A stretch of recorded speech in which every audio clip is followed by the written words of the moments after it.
ایک کتاب ہے قصص النبیین اور مکمل ہے قصص القرآن کے نام سے، اور لکھی ہے حضرت مولانا زین العابدین سجاد میرٹھی رحمہ اللہ نے۔ اگر آپ کو نام یاد نہیں ہوتا تو لکھ لیں کسی اپنے پینسل کے ساتھ، وگرنہ ذہن میں محفوظ رکھیں۔ قصص النبیین یہ کتاب قصص الانبیاء کے نام سے ہے، قصص القرآن سجاد میرٹھی کی۔ اگر آپ پڑھنا چاہیں تمام قصے جو قرآن کے اندر ہیں تفصیل کے ساتھ تو اس میں موجود ہیں، یہ کتاب آپ ضرور کوشش کریں انشاءاللہ پڑھنے کی۔ تو اللہ تعالیٰ نے اللہ تعالیٰ نے بنی اسرائیل کے اوپر یہ رحم کیا، یہ نعمت اپنی کی تھی کہ حضرت موسیٰ علیہ السلام کو جب نجومیوں نے خبر دی فرعون کو کہ ایک بچہ پیدا ہوگا تیری حکومت کو سب تباہ کر دے گا، تو اس نے اس آسنا میں کہ کوئی بچہ آج نہ پیدا ہو جائے حکم دیا، اے میری فوج کے لوگوں ان کے بیٹوں کو قتل کر دینا، بیٹیوں کو زندہ چھوڑنا۔ کہتے ہیں تقریباً 2,72,000 بچے اس نے ذبح کروا دیے، یا تقریباً 72,000، مطلب روایات کے اندر یہ الفاظ۔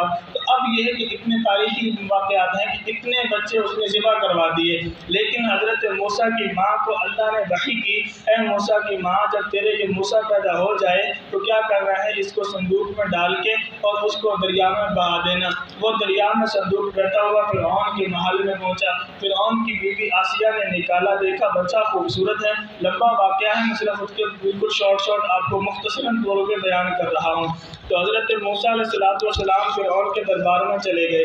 آسیہ نے کہا اے فرعون اس بچے کو قتل نہیں کرنا، ممکن ہے اس کی اولاد ہوئی تھی فرعون کے کہ ہم اس کو بیٹا بنا دیں آنکھوں کی ٹھنڈک بنے۔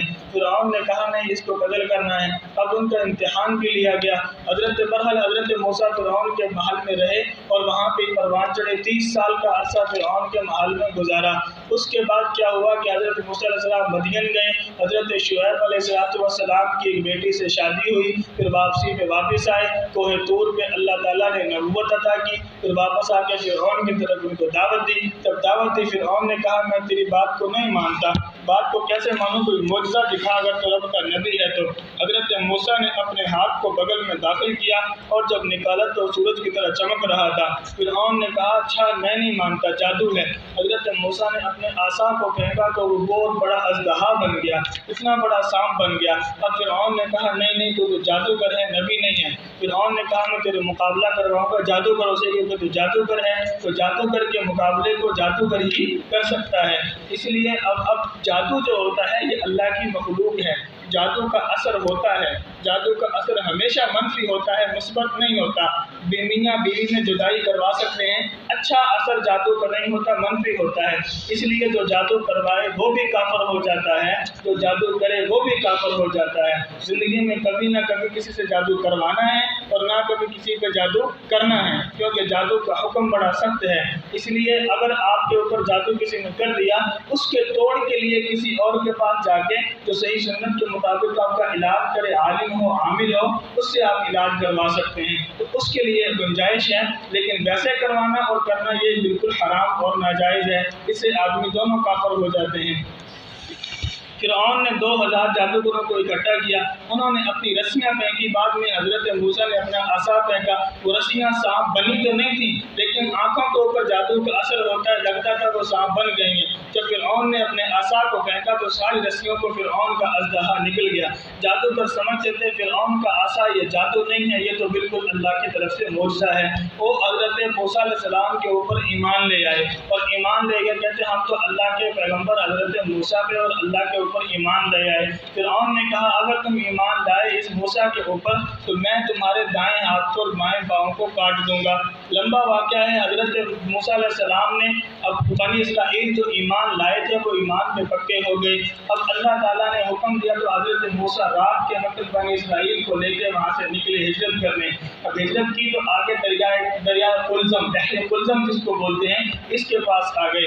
اس کے پاس آئے تو پیچھے فرعون آیا۔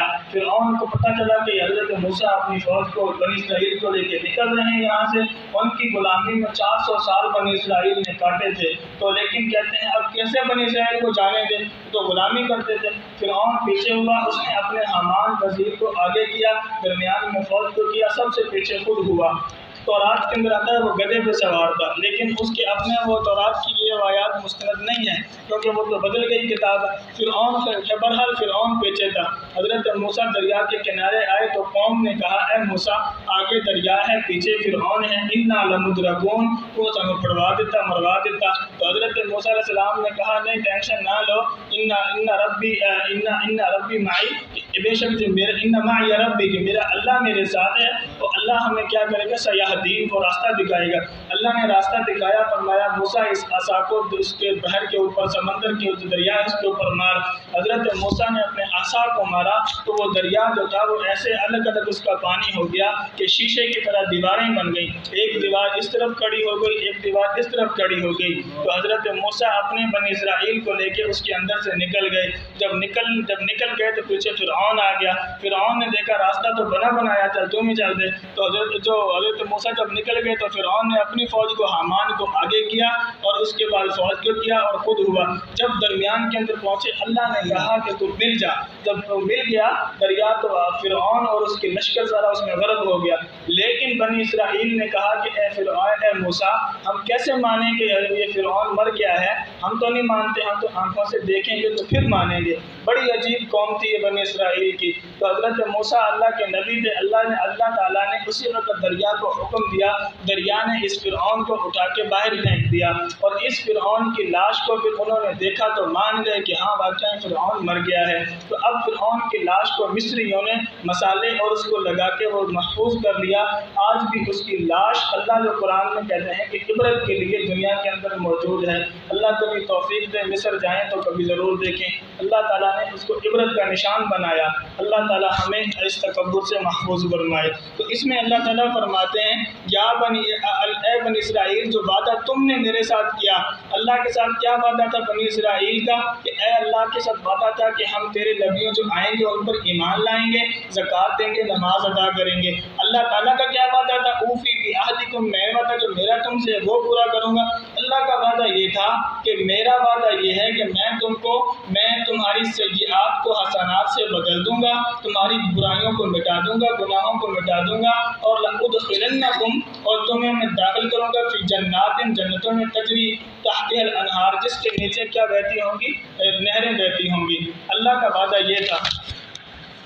آگے اللہ فرماتے ہیں وَآمِنُوا بِمَا أَنزَلْتُ مُصَدِّقًا لِمَا، اور اے بنی اسرائیل تم ایمان لاؤ، اے بنی اسرائیل وآمنوا، ایمان لاؤ، بما انزلت، اس چیز پر جو میں نے نازل کی، مصدقا لما معکم، جو تمہارے پاس ہے اور تصدیق کرتی ہے، ولا تکونوا، وہ جو میں نے نازل کیا یعنی قرآن، تو میں نے نازل کیا قرآن، مصدقا لما معکم، یہ قرآن جو اس کی بھی تصدیق کرتا ہے جو تورات تمہارے پاس موجود ہے، ولا تکونوا اول کافر بہ، اور تم ہی اس کے پہلے انکار کرنے والے پہلے کافر نہ ہو جانا۔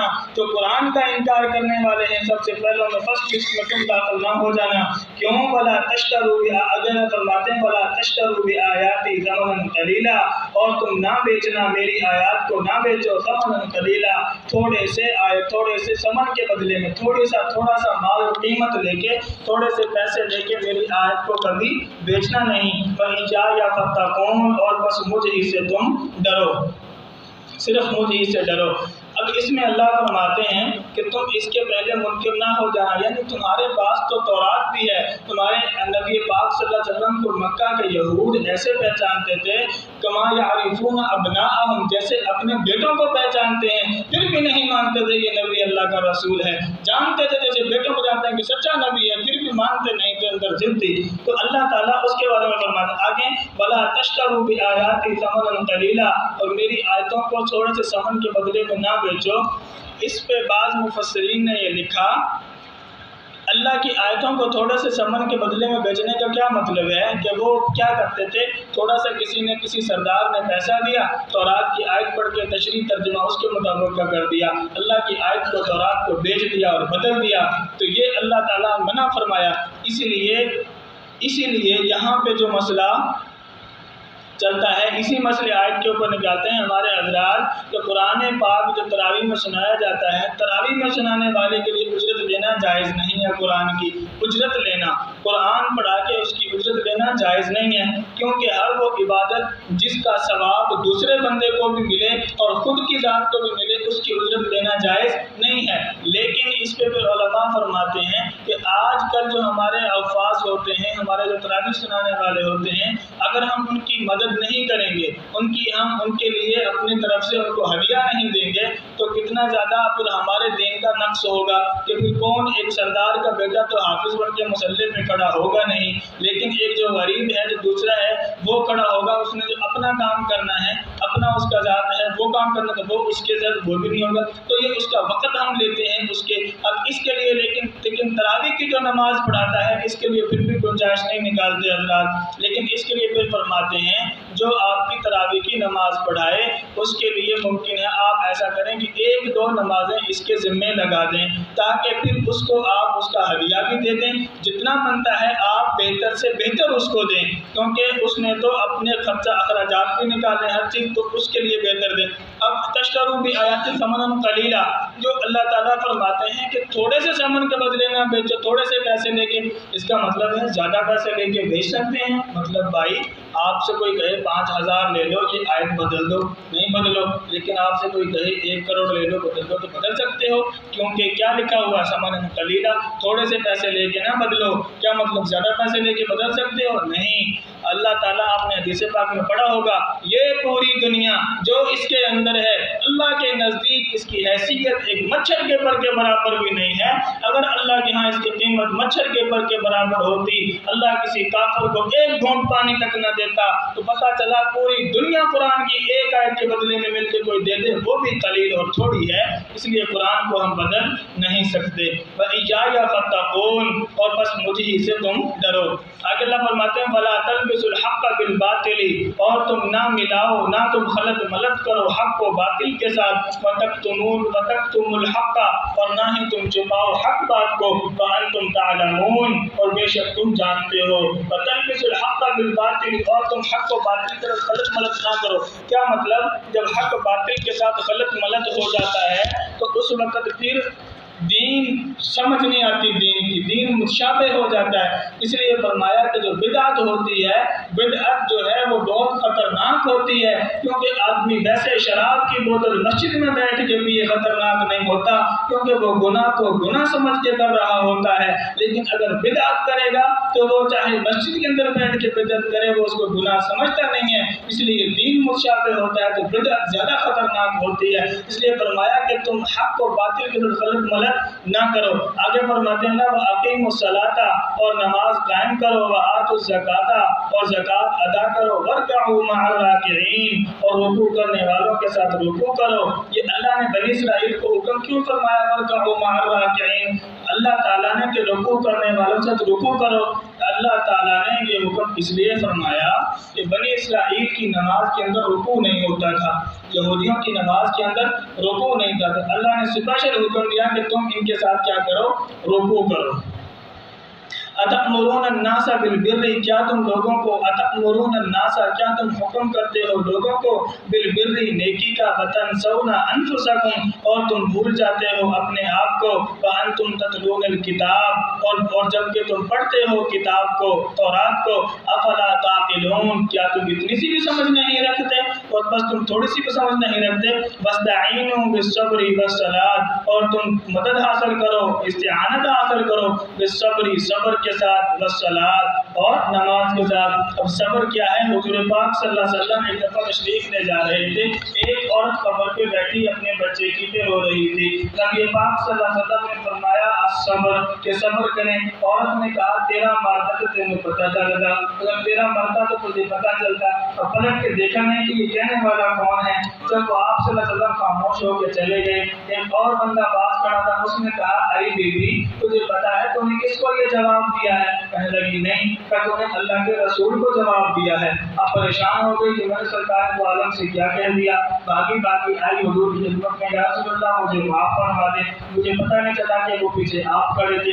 حضور نے فرمایا الصبر عند الصدمۃ الاولی، کہ صبر تو پہلے صدمے پہ ہے، یعنی جب صدمہ پہنچے تب صبر کرنا ہے، انا للہ و انا الیہ راجعون پڑھنا ہے، یہ نہیں پہلے ذرا روز ہو کے بیان کر کے اور اپنے کپڑے پھاڑ کے اور اینڈ پہ جب ہو جائے تو کہے ہم کو ذرا صبر، یہ صبر نہیں ہے۔ الصبر عند صدمۃ الاولی، جب صدمہ پہنچے تب اللہ کے ہاں صبر ہوتا ہے، کہ تب ہم نے صبر کرنا ہے۔